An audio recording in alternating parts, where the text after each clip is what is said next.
You are watching the World 24/7 on the NDTV network.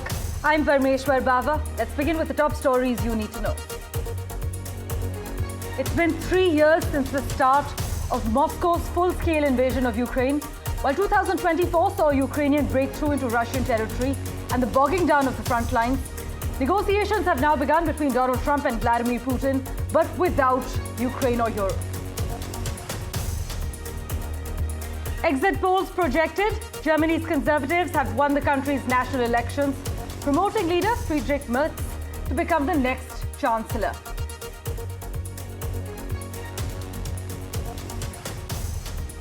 As per reports, an American Airlines flight from New York to New Delhi was diverted to Rome due to a possible security issue.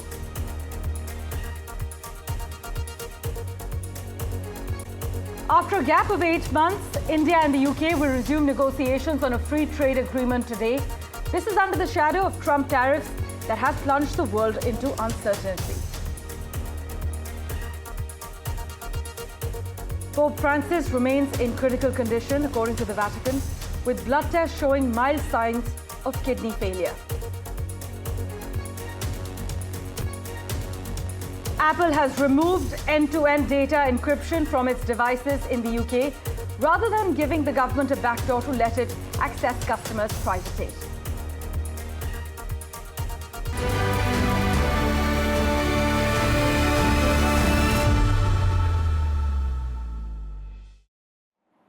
Well, our big focus.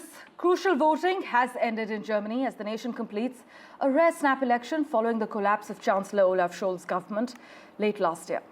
The first exit polls project Friedrich Merz's Conservatives set to win, but a strong second-place finish for the AfD, which looks likely to achieve its best result yet.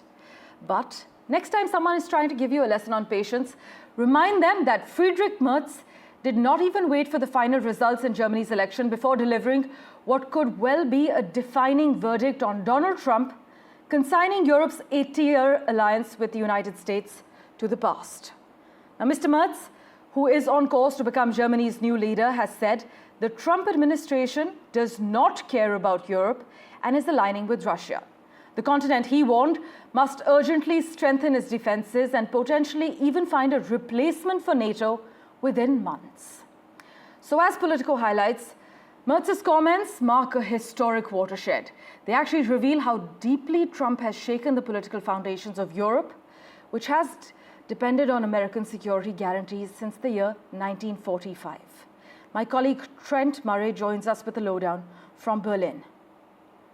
Well, as those vote tallies have come in throughout the night, one message is abundantly clear. Germany has moved to the right. Its main conservative party here, the Christian Democratic Union, has placed first with around 30% of the vote. Its leader, Friedrich Merz, has claimed victory, and he is now in pole position to become the next Chancellor of Germany. He will have to enter coalition negotiations. He has said tonight he wants to do that immediately, that the world cannot wait for Germany to spend weeks and weeks negotiating a new government. He said a strong, stable government is needed here in the capital right now. While he was celebrating, though, disappointment for the current Chancellor, Olaf Scholz. His party, the centre-left Social Democrats, has suffered their worst result in Germany's post-war history.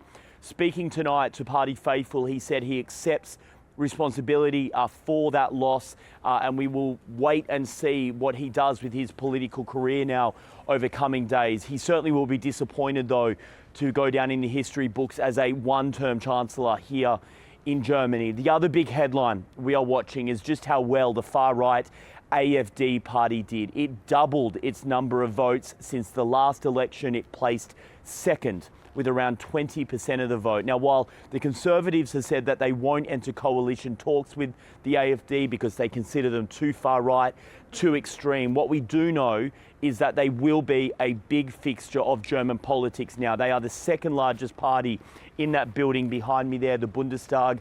Their leader, Alice Weidel, will become the official opposition leader in Germany, meaning she'll get a lot more media time, a lot more opportunity to deliver her message to German voters. She has said tonight that the result shows that the AfD is now Germany's, quote, People's Party, of course, watching all of this, not just Germany, but the rest of Europe. Germany is the EU's biggest member, its biggest economy.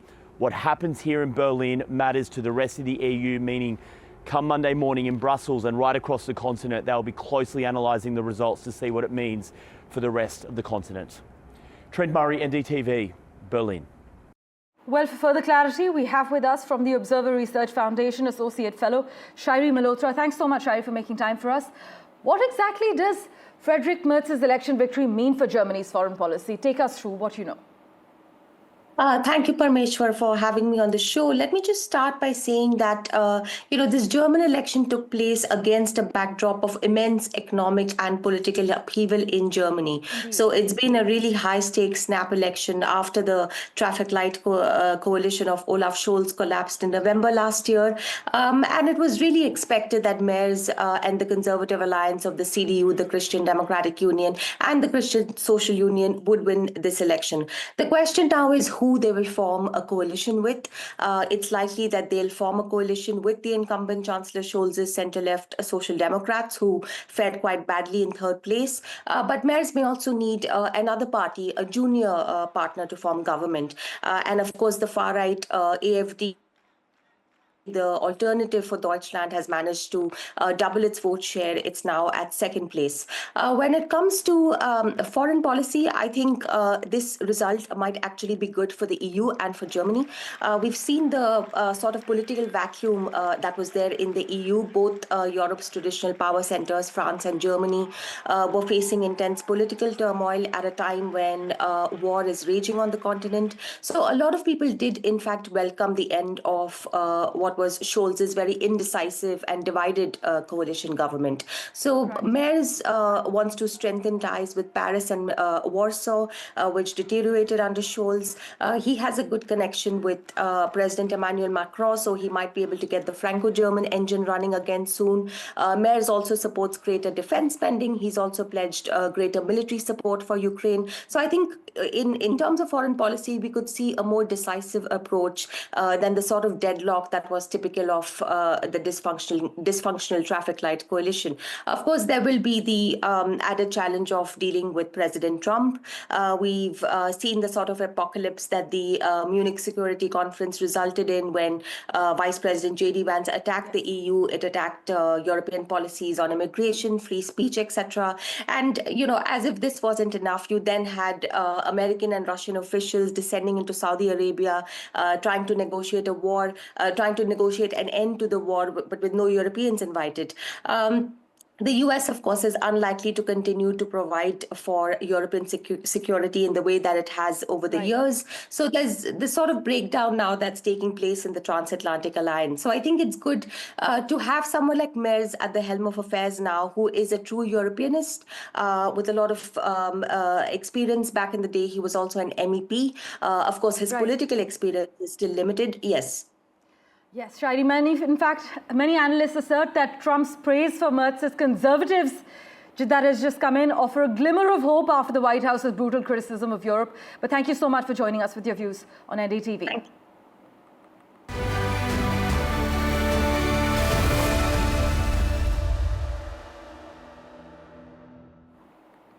you. The big focus. On the 24th of February 2022, the world actually woke up to a war after Russia announced a special military operation against Ukraine. Ukraine is now unsure it can rely any longer on its staunchest ally, the United States, as its exhausted troops fight to hold their ground against unrelenting enemy advances. Listen in to our special report.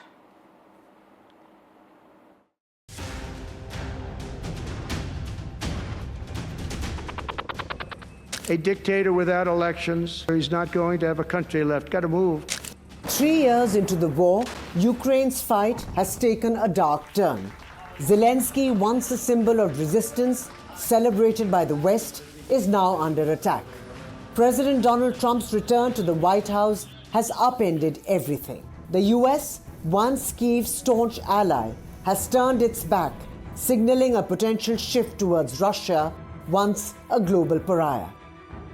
Trump's America First mantra, now focused on ending the war, has ignited chaos. He refuses to have elections. It's low in the real Ukrainian polls. I mean, how can you be high with every city is being demolished? It's hard to be high. Somebody said, oh, no, his polls are good. Give me a break.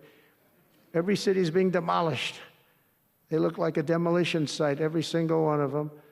And the only thing he was really good at was playing Joe Biden like a fiddle. He played him like a fiddle. That's an expression we use, Yasser, to say that he's pretty easy.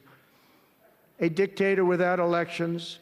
Zelensky better move fast or he's not going to have a country left. Got to move fast. Президент Трамп з великою повагою до нього відносимося як до лідера народу, який ми дуже поважаємо, американський народ, який нас постійно підтримує. На жаль, живе в цьому дезінформаційному просторі. Europe's once solid backing of Ukraine is now a distant memory. Leaders like German Chancellor Scholz and UK Prime Minister Keir Starmer are sidelined, leaving NATO fractured and vulnerable. Zelensky's position crumbling. Internal corruption scandals, fading NATO hopes, and the US retreating have left Zelensky in a desperate fight. The war's toll devastating. Cities reduced to rubble, civilians caught in the chaos, and international fighters on both sides, further complicating the battlefield. As Russia pushes forward, the question isn't if Ukraine can hold, it's how long can it last. With Russian advances and relentless missile strikes, the future is uncertain, and the death toll continues to rise. The world watches, but will it be too late to stop the bleeding?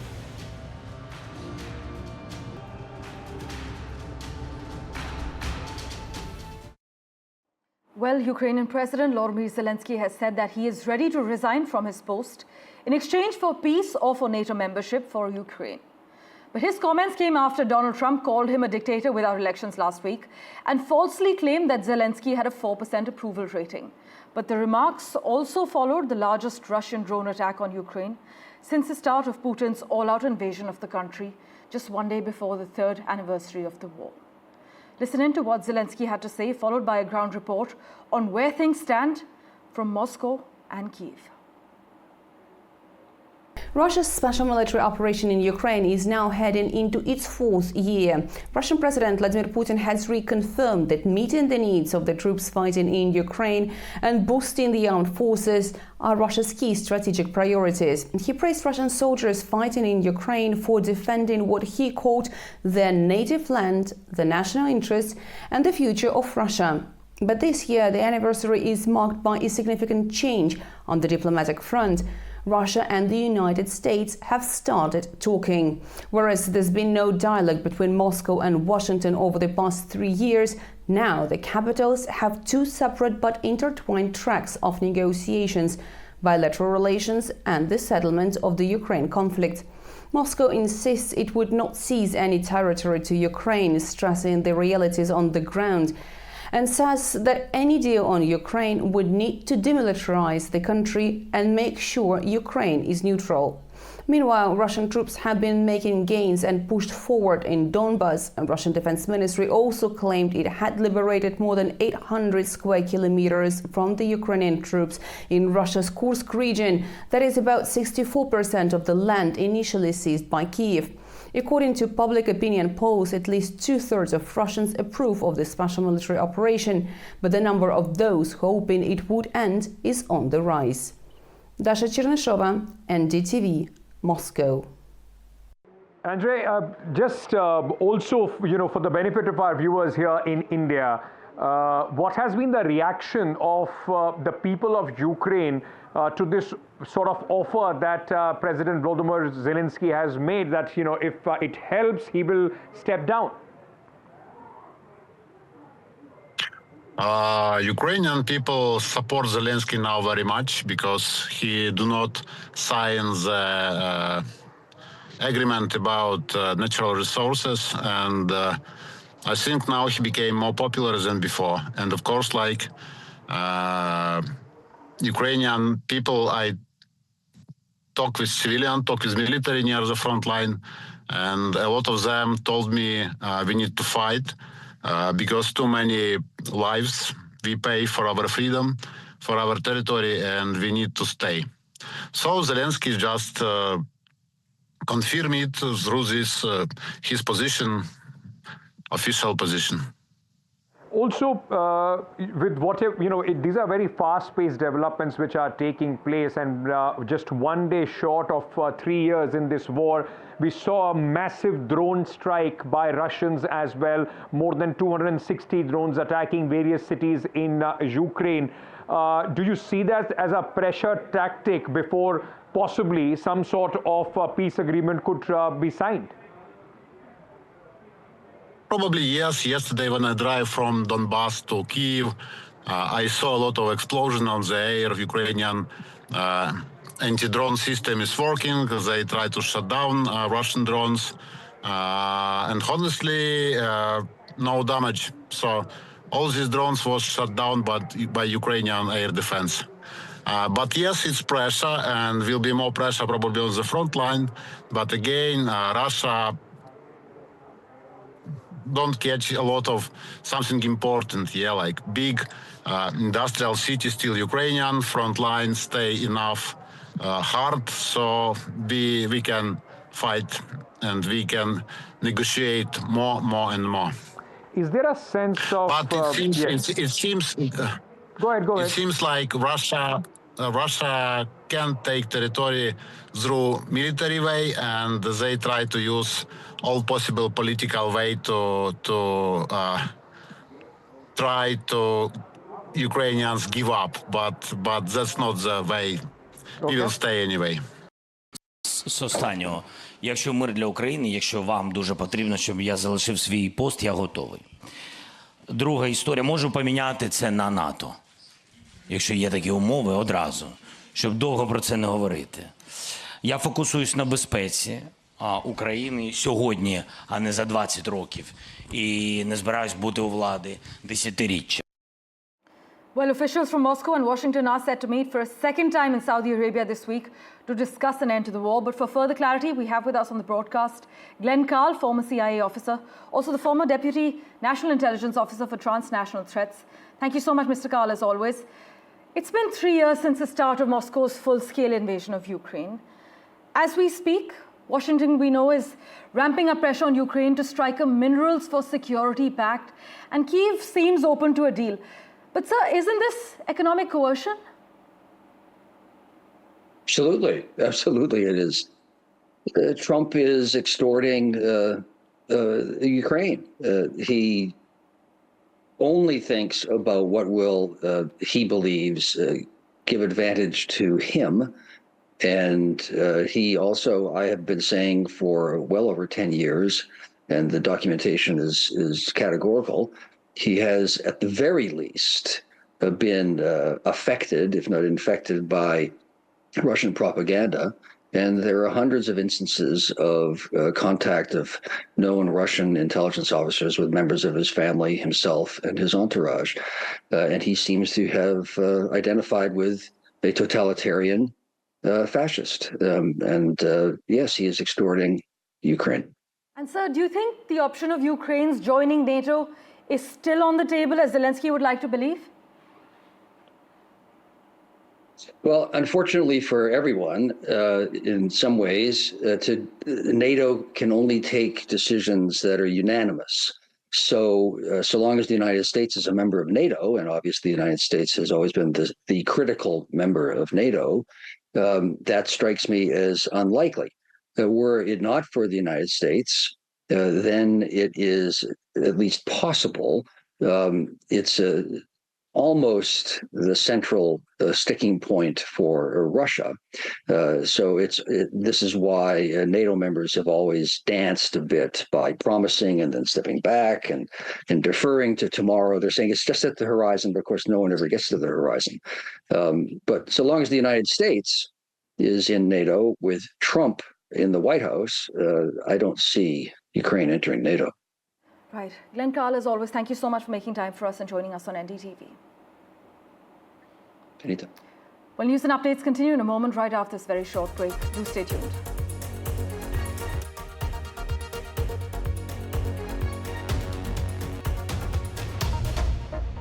Pope Francis remains in a critical condition as we speak, and blood tests have showed early kidney failure, but he remains alert. This is what the Vatican has confirmed as the 88-year-old pontiff battles pneumonia and a complex lung infection. In fact, in a late update, the Vatican has said Pope Francis hadn't had any more respiratory crisis since Saturday night, but was still receiving high flows of supplemental oxygen. In fact, some blood tests showed initial mild kidney failure, but doctors said it was under control. But I must inform you that prayers for Pope Francis, meanwhile, have poured in from around the world, from his native Argentina to the seat of Sunni Islam in Cairo to school children in Rome as well.